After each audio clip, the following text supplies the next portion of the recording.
Hello and welcome back to my channel. അപ്പോൾ നമ്മുടെ ചാനലിൽ കുറേ നാളായിട്ട് വീഡിയോ ഒന്നും ഉണ്ടായിരുന്നില്ല. അപ്പോൾ നമ്മൾ ഓസ്ട്രേലിയയിൽ വന്നതിന് ശേഷം നമ്മളുടെ ചെറിയൊരു പ്രോജക്റ്റായിട്ട് നമ്മൾ ഈ ഒരു Nissan Patrol BMW X5 engine swap ചെയ്തൊരു വീഡിയോ റാൻഡമായിട്ട് ഇടാനായിട്ട് ഇട വന്നു. ബോബ്ചാൻ്റെ വീട്ടിൽ വെച്ചിട്ടായിരുന്നു നമ്മളത് ചെയ്തുകൊണ്ടിരുന്നത്. അതിന് കുറച്ച് റാൻഡമായിട്ടുള്ള വീഡിയോസ് ചെയ്തപ്പോൾ കുറേ പേർക്ക് ഇതിനെക്കുറിച്ച് കൂടുതൽ അറിയാൻ താല്പര്യമുണ്ട്. കുറേ വണ്ടിപ്രാന്തന്മാർ നമ്മുടെ കൂടെ ഉണ്ടെന്ന് മനസ്സിലായി. കാരണം ആ വീഡിയോസിനൊക്കെ അപാര റീച്ചായിരുന്നു. ഓൾമോസ്റ്റ് ഒരു 1 മില്യൺ റേഞ്ചിൽ എല്ലാ വീഡിയോസും റീച്ച് വന്നു. അതിനകത്ത് നമ്മൾ വളരെ ചെറിയ ഗ്ലിംസസ് മാത്രമേ കൊടുത്തിട്ടുണ്ടായുള്ളൂ. അപ്പോൾ കുറേ പേര് അതിനകത്ത് കമൻറ്റ് ചെയ്തിരുന്നു ഇങ്ങനെ ഫുൾ ലെങ്ത് ആയിട്ട് ഇതിനെക്കുറിച്ചൊരു വീഡിയോ ചെയ്യാമോ എന്ന് ചോദിച്ചിട്ട് കുറേ പേര് ചെയ്തു. അപ്പോൾ ഇന്നൊരു സൺഡേ ആണ്, നമ്മൾ ഫ്രീ ആയതുകൊണ്ട് ഒരു വീഡിയോ ചെയ്തിടാമെന്ന് വിചാരിച്ചു. അറ്റ്ലീസ്റ്റ് ഇതിനെക്കുറിച്ച് കൂടുതലായിട്ട് അറിയാൻ ആഗ്രഹമുള്ളവർക്ക് അതിനെക്കുറിച്ച് അറിയാൻ വേണ്ടി. അപ്പോൾ ബേസിക്കലി നമ്മളൊരു 3 പാർട്ടായിട്ടാണ് ഈ വീഡിയോ ചെയ്യുന്നത്. ഈ പ്രോജക്റ്റിലേക്ക് എങ്ങനെ എത്തിയെന്ന് പറഞ്ഞിട്ട് നമ്മളൊരു പാർട്ട് 1 ഉണ്ട്. അതുപോലെ തന്നെ നമ്മൾ ഈ പ്രോജക്റ്റ് ചെയ്തതിനെക്കുറിച്ചൊരു പാർട്ട് 2, അതുപോലെ ശേഷം പാർട്ട് 3 എന്ന് പറഞ്ഞു കഴിഞ്ഞാൽ നമ്മുടെ അടുത്ത പ്രോജക്റ്റും പിന്നെ അതുപോലെ തന്നെ ഈ പ്രോജക്റ്റിൽ ഇനി കുറേ ബാക്കിയുണ്ട്, കുറച്ച് കാര്യങ്ങളൊക്കെ ബാക്കിയുണ്ട്. പിന്നെ ഇത് വെച്ചിട്ട് നമ്മൾ എന്തൊക്കെയാണ് ചെയ്യാൻ പോകുന്നതിൻ്റെ ആക്സസറീസ് അങ്ങനത്തെ കാര്യങ്ങളാണ്. 3 പാർട്സിൻ്റെ ഒരു വീഡിയോസാണ്. കുറച്ച് ലെങ്തി ആയിരിക്കും. അപ്പോൾ നിങ്ങൾക്ക് കാണാൻ താല്പര്യമുള്ളവർക്ക് ഇതിന് ഫുൾ ഡീറ്റെയിൽസ് അറിയാൻ പറ്റുന്നൊരു വീഡിയോ ആണിത്. So let's go into the video. So നമ്മളിനിയിപ്പോൾ പരിചയപ്പെടാൻ പോകുന്നത് ഈ പ്രോജക്റ്റ് മെയിനായിട്ട് എടുത്ത് കംപ്ലീറ്റ് ആയിട്ട് ചെയ്ത ഒരു മനുഷ്യനാണ്. ബോബി എന്നാണ് പേര്. അപ്പോൾ പുള്ളിയാണ് ഈ പ്രോജക്റ്റ് കൊണ്ടുവരുന്നത്. ഞാൻ ഇതിൻ്റെ ഇടയിൽ സഹായിക്കാൻ വേണ്ടി വന്നൊരു ആളാണ്. നമുക്ക് വീഡിയോ ഒക്കെ ചെയ്യാൻ അറിയാവുന്നതുകൊണ്ട് അതിൻ്റെ ഒരു വീഡിയോ ഇട്ടപ്പോൾ അതിനനുസരിച്ച് നമ്മൾ കൂടുതലും അതിനകത്ത് ഇൻവോൾവ് ആയി അതിനെക്കുറിച്ച് കൂടുതൽ കാര്യങ്ങളൊക്കെ പഠിച്ചു. അപ്പോൾ നമുക്ക് ബോബ്ചാൻ്റെ അടുത്ത് ചോദിക്കാം, ബോബ്ചാൻ എങ്ങനെ ഈ ഒരു പ്രോജക്റ്റിലേക്ക് എത്തി എന്നുള്ള കാര്യം. ബോബ്ചേട്ടൻ തന്നെ പറയാനായിട്ട് ഇപ്പോൾ എനിക്ക് കറക്റ്റ് ഡീറ്റെയിൽസ് ആയിട്ടൊന്നും എനിക്ക് അങ്ങനെ ഒരു ഓർക്കണില്ല. ഇതിലേക്ക് വരാൻ കാരണം മെയിനായിട്ടും അജിത്ത് എന്ന് പറയുന്ന നമ്മുടെ ഒരു ഫ്രണ്ടാണ്. പുള്ളിയാണ് ശരിക്കും ഇതിലേക്ക് നമ്മളെ പുഷ് ചെയ്തതും അതേപോലെ തന്നെ കോൺഫിഡൻസ് തന്നതും. ടു ബി ഓണസ്റ്റ്, ഞാനൊരു നിസാൻ പെട്രോളിൻ്റെ ഫാനല്ല. പണ്ട് തുടങ്ങിയ നിസാൻ പെട്രോൾ എന്ന് പറയുന്ന ഒരു സംഭവത്തിനോട് എനിക്ക് അത്രയും താല്പര്യം ഉണ്ടായിരുന്നില്ല. ഞാൻ LCD ആളാണ്. ലാൻഡ് ക്രൂസറാണ് എൻ്റെ ഒരു കപ്പ് ഓഫ് ടീ.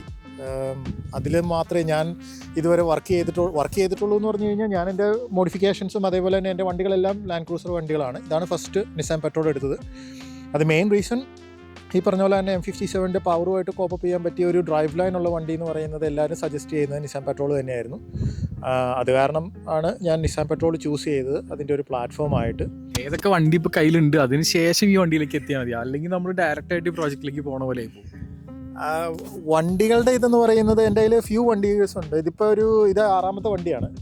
സീരിയസ്ലി എൻ്റെ കയ്യിലൊരു 1986 ഒരു 75 സീരീസ് ഒരു യൂട്ടുണ്ട്.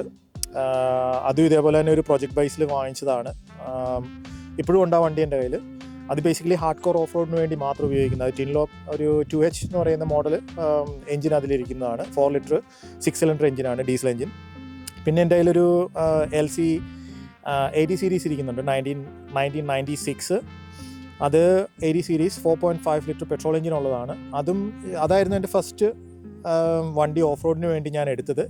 ബേസിക്കലി എൻ്റെ ഒരു സ്റ്റാർട്ടിങ് സ്റ്റേജിൽ, അതായത് സ്റ്റെപ്പിംഗ് സ്റ്റോൺ എന്ന് പറയുന്നത്, അതിലാണ് ഞാൻ പണി തുടങ്ങിയതും അതേപോലെ തന്നെ മോഡിഫിക്കേഷൻസും മോഡ്സ് ആഡ് ചെയ്യാനും വണ്ടികളെ പറ്റി കൂടുതൽ റിസർച്ച് ചെയ്യാനും കാര്യങ്ങളൊക്കെ ആയിട്ട്. പിന്നെ എൻ്റെ കയ്യിലൊഴിക്കുന്നത് ഒരു 2011 model LC 79 സീരീസാണ്. V8 4.5 litre turbo diesel എഞ്ചിനാണ് ഇരിക്കുന്നത്. അത് എടുത്തിട്ട് ഇപ്പോൾ ഒരു 7 മന്ത്സ് 8 മന്ത്സ് ആയിട്ടുള്ളൂ. അതെൻ്റെ ഡെയിലി ഡ്രൈവറാണ്. പിന്നെ ഒരു 200 ഇരിക്കുന്നുണ്ട്, 200 സീരീസ് LC ഇരിക്കുന്നുണ്ട്. അത് എടുത്തിട്ട് ഇപ്പോൾ ഒരു വർഷം കഴിഞ്ഞുള്ളൂ. അത് മെയിൻലി ഫാമിലിക്ക് വേണ്ടിയാണ്, അല്ലാതെ അത് ഓഫ് റോഡ് അങ്ങനത്തെ പരിപാടികൾക്കൊന്നും വേണ്ട. പിന്നെ ഇതിപ്പോൾ ലാസ്റ്റ് പ്രോജക്റ്റ് എന്നുള്ള രീതിയിൽ എടുത്തു. BMW ഇതും എടുത്തു. അതിൽ BMW ഇപ്പോൾ കഴിഞ്ഞ ദിവസം സ്ക്രാപ്പിന് വിട്ടു, എഞ്ചിനും ഗിയർ ബോക്സും എടുത്തു കഴിഞ്ഞിട്ട്. അപ്പോൾ അങ്ങനെയാണ് എൻ്റെ ഒരു ബേസിക് ബാക്ക്ഗ്രൗണ്ട്. അതാണ്. ബോബ്ചാൻ ഒരു മെക്കാനിക്കല്ല, വേറൊരു പ്രൊഫഷനിലൂടെ വർക്ക് ചെയ്യുന്ന ആളാണ്. അപ്പോൾ ഏതൊരു വണ്ടിപ്രാന്തനെ പോലെ തന്നെ വണ്ടിപ്രാന്ത് വന്ന് അതിനുശേഷം അതിനെ കൂടുതൽ പഠിച്ച് വീട്ടിലിട്ട് തന്നെ എല്ലാ ടൂൾസും വെച്ച് വണ്ടികളൊക്കെ പണിതപ്പോൾ ഞാൻ വന്നപ്പോൾ തന്നെ എനിക്ക് ഭയങ്കര ഒരു ആശ്ചര്യമായിരുന്നു. കാരണം ഇതെല്ലാം സ്വന്തമായിട്ട് ചെയ്യുന്നത്. പിന്നെ ഓസ്ട്രേലിയയിൽ പ്രത്യേകത എന്ന് പറഞ്ഞു കഴിഞ്ഞാൽ ഇവിടെ എല്ലാ കാര്യങ്ങളും ഡു ഇറ്റ് യുവർ സെൽഫ് ആണ്. എല്ലാത്തിനും ഭയങ്കര എക്സ്പെൻസീവ് ആയതുകൊണ്ട് മോസ്റ്റ്ലി എല്ലാ കാര്യങ്ങളും നമ്മൾ തന്നെ പഠിച്ചേ പറ്റൂ. അപ്പോൾ വണ്ടിപ്പണിയും കൂടി അതിൻ്റെ ഒപ്പം പഠിച്ചുകൊണ്ട് ഞങ്ങൾക്കും എന്തെങ്കിലുമൊക്കെ ആവശ്യമുണ്ടെങ്കിൽ നമ്മൾ നേരെ ബോബ്ചാൻ്റെ അടുത്തേക്കാണ് പോകാറ്. മോസ്റ്റ്ലി കുറേ മലയാളീസ് ഇവിടെ അങ്ങനെ ചെയ്യുന്നവർ കുറേ പേരുണ്ട്. അപ്പോൾ അതിലേക്ക് എങ്ങനെയാണ് വന്നതെന്ന് എനിക്ക് ഭയങ്കരമായിട്ട് എപ്പോഴും തോന്നാറുണ്ട്. എങ്ങനെ വേറൊരു പ്രൊഫഷനിൽ ഇരുന്നിട്ട് ഇങ്ങനെ ഇത്രയും, അതായത് ചെറിയ വണ്ടി ഇപ്പോൾ ടയർ മാറ്റി അങ്ങനത്തെ കാര്യങ്ങളൊക്കെ പറഞ്ഞു കഴിഞ്ഞാൽ എല്ലാവർക്കും ചെയ്യാൻ പറ്റും. പക്ഷേ ഒരു എഞ്ചിനൊക്കെ സ്വാപ്പ് ചെയ്യാന്നൊക്കെ പറഞ്ഞു കഴിഞ്ഞാൽ അത് ചില്ലറ കാര്യമല്ലല്ലോ. ഒരു മെക്കാനിക്കിൻ്റെ അടുത്ത് തന്നെ പോയിട്ട്, കാരണം എൻ്റെ വണ്ടി അന്ന് ചലഞ്ചർ എഞ്ചിൻ പോയിട്ട് ഞാൻ മെക്കാനിക്സിൻ്റെ അടുത്ത് തന്നെ എന്നിട്ട് അവർ പോലും വണ്ടി എടുക്കുന്നുണ്ടായിരുന്നില്ല ഈ സ്വാപ്പ് ചെയ്യാൻ വേണ്ടിയിട്ട് പണിയാന്ന് പറഞ്ഞിട്ട്. അപ്പോൾ അത്രയും ലെവലിലേക്കൊക്കെ എങ്ങനെ എത്തിപ്പെട്ടു എന്ന് എനിക്കൊന്ന് അറിഞ്ഞാൽ കൊള്ളാമെന്നുണ്ട്. വണ്ടിപ്രാന്ത് എല്ലാവർക്കും ഉള്ളതാണ്. നമ്മൾ മലയാളികളായിട്ട് ജനിച്ച എല്ലാവർക്കും തന്നെ വണ്ടിപ്രാന്ത് ഇല്ല എന്ന് പറയാൻ പറ്റത്തില്ല. പ്രത്യേകിച്ച് നമ്മുടെ നാട്ടിൽ ജീപ്പൊക്കെ ഓടിക്കുന്നുണ്ട്, ചില ചേട്ടന്മാരൊക്കെ ഓടിക്കുന്ന കണ്ടിട്ടുണ്ടല്ലോ. അത് നമ്മൾ നോക്കിയിരിക്കുമ്പോൾ തന്നെ ഒരു ഹരമാണ് ആ വണ്ടി ഓടിക്കുന്നത് കാണാനായിട്ട്. ഇപ്പോൾ എൻ്റെ അടുത്ത് ഒരു ജീപ്പ് ഉണ്ടായിരുന്നു, ഇപ്പോഴും ഉണ്ട് ആ വണ്ടി. ഒരു 1983 മോഡലൊരു സ്ലോ സ്പീഡ് ജീപ്പ് ഇപ്പോഴും ഉണ്ട്, 3 സ്പീഡ് KK 1363, അതാണ് അതിൻ്റെ നമ്പർ. അങ്ങനെ എനിക്കും ഈ പറഞ്ഞ പോലെ തന്നെ വണ്ടികളോട് പണ്ട് ഭ്രാന്തുണ്ടായിരുന്നു. അപ്പോൾ ഈ ഓസ്ട്രേലിയയിൽ വന്നതിന് ശേഷം നമ്മൾ ഈ പറഞ്ഞ പോലെ തന്നെ ഓഫ് റോഡ് ഇവിടെ ഒരു നല്ലൊരു എന്താ പറയുക ഒരു എൻ്റർടൈൻമെൻറ്റ് അല്ലെങ്കിൽ ഒരു ഈ എന്താ പറയുക അതിൻ്റെ ഒരു അതെ ഒരു ലൈഫ് സ്റ്റൈലാണത്. അത് ഇവിടെയുള്ള എല്ലാവർക്കും തന്നെ ഓഫ് റോഡ് എന്ന് പറയുന്ന ഒരു ഹരമാണ്.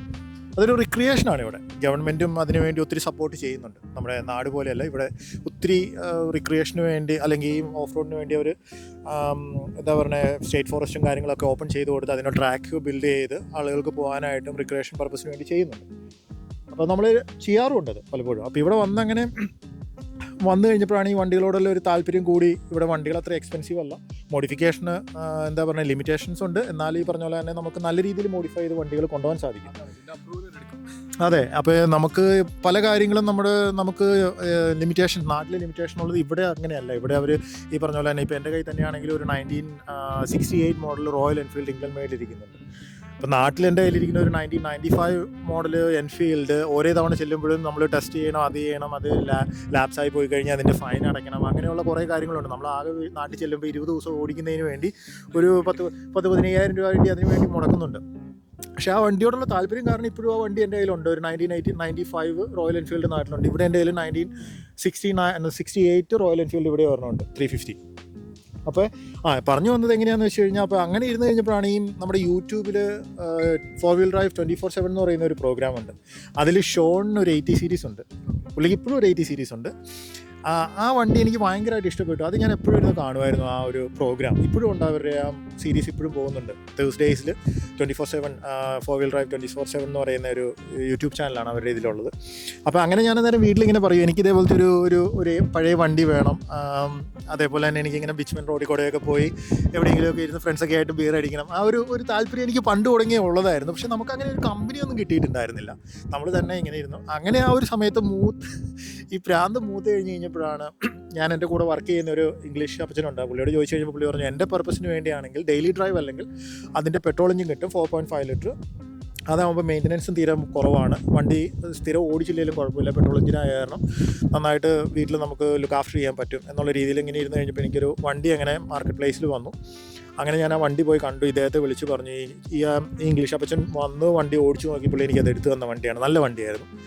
അങ്ങനെയാണ് ആ വണ്ടിയിൽ ഞാൻ ആദ്യം എന്താ പറയുക നമ്മുടെ ഫസ്റ്റ് സ്റ്റെപ്പിംഗ് സ്റ്റോൺ എന്ന് പറഞ്ഞ പോലെ വണ്ടി പണിതുക എന്ന് പറയുന്നത്, വണ്ടി ആദ്യം ചെയ്തത് ഞാൻ അതിൻ്റെ യൂണി ജോയിൻറ്റ്സ് മാറിയതാണ്. അതിൻ്റെ ടെയിൽ ഷാഫ്റ്റിലെ യൂണി ജോയിൻറ്റ് മാറിയായിരുന്നു, കാരണം അതിനൊരു ക്ലങ്കിങ് ഉണ്ടായിരുന്നു. അത് മാറാനായിട്ട് ഇറ്റ് ടുക്ക് മീ 2 days, 2 ദിവസം എടുത്ത് 4 യൂണി ജോയിൻറ്റ് മാറാനായിട്ട്. അന്നേരമാണ് നമ്മൾ ഓരോ ടൂൾസിൻ്റെ ഇമ്പോർട്ടൻസ്, ഓരോ ടൂൾസ് വാങ്ങിക്കുക.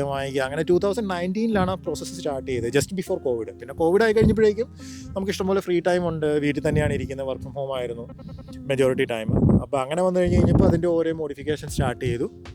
ഓരോ ടൂൾസ് മേടിക്കും, എല്ലാ ദിവസവും ടൂൾസ് വാങ്ങിക്കുമായിരുന്നു. ടൂൾസ് വാങ്ങിക്കുക, പാർട്സ് വരിക, അങ്ങനെ അതിൻ്റെ ലിഫ്റ്റ്, വിഞ്ച്, UHF, സ്നോക്ലർ, അതിൻ്റെ ഫ്രണ്ട് സീറ്റ് മാറി സുബാറുവിൻ്റെ ആക്കി ഫോർ കംഫി ഡ്രൈവ്, അതിൻ്റെ ഫുൾ സിസ്റ്റം മാറി, സെക്കൻഡറി ബാറ്ററി കയറി, സബ് വൂഫർ കയറ്റി, റൂഫ് റാക്ക്, ഓണിങ്, ഇങ്ങനെ എല്ലാ സംഭവങ്ങളും കയറ്റി ആ വണ്ടിയെ ഫുള്ള് ബിൽഡ് ചെയ്തു ആ ഒരു കോവിഡ് സമയത്ത്.